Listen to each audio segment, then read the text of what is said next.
Well, blessed Tuesday to you as we come with your daily encouragement. And we are in Philippians 2. And yesterday we talked about the encouragement that Paul is sending to Philippi with Timothy. Now, Paul had gotten some encouragement from the people of Philippi with a guy named Epaphroditus. And Epaphroditus is elevated in this part of Paul's example. We had Timothy, we'll have Epaphroditus, and then it follows with Paul breaking with the past and moving on to the new thing that Christ is doing. And so it is that mutual encouragement. And so we have in Philippians chapter 2, beginning with verse 25. Still, I think it necessary to send you Epaphroditus, my brother and co worker and fellow soldier, your messenger and minister to my need. For he has been longing for all of you and has been distressed because you heard that I was ill. And he was indeed so ill that he nearly died. But God had mercy on him, and not only on him, but on me also, so that I would not have one sorrow after another. I am more eager to send him, therefore, in order that you may rejoice seeing him again, and that I may be less anxious.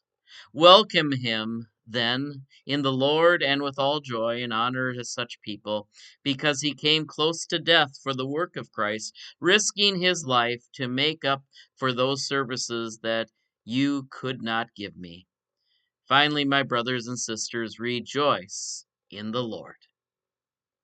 So, we are to count it all joy. Epaphroditus had been sent to encourage Paul, and while he was doing it, it was a treacherous journey. It almost meant coming to the point of death. Sometimes, as I've gotten older, I've been a lot whinier about things, about when things are more of a sacrifice than they used to be, and I had to remind myself of these joys because it's easy to fall into the trap of woe is me. What do I deserve to have this happen?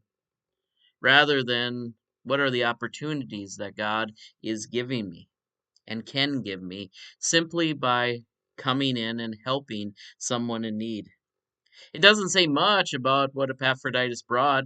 It is assumed that he brought many goods and resources to Paul. But Paul, interestingly enough, is appreciative of him being a companion and encouraging him. But he's sending not only Timothy, his encourager, his son in the faith, he's sending back Epaphroditus. He's giving back to the place that gave him so much.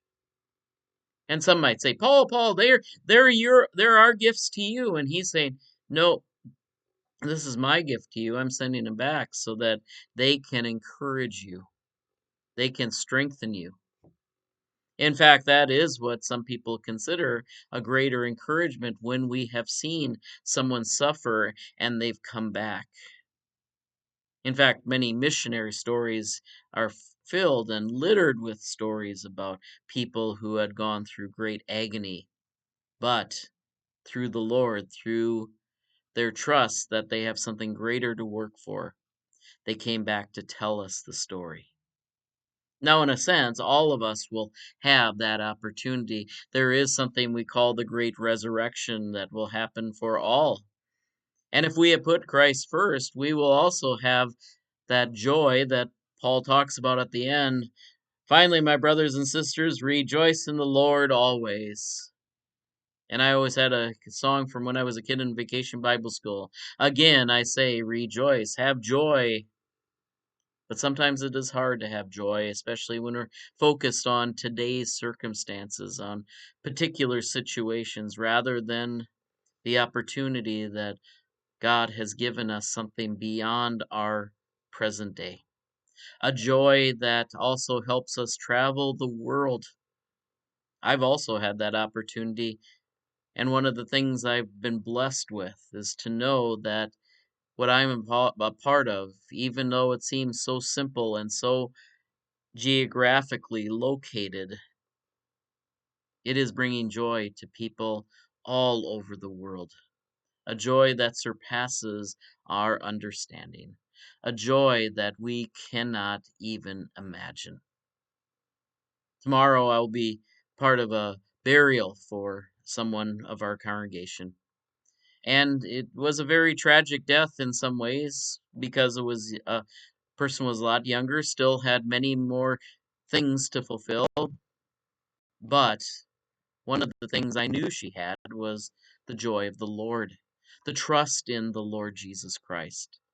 And I prayed that even with the disappointment of saying goodbye, that she is in the presence, at least in spirit, in the presence until the resurrection of the joys that the Lord brings in his resurrection.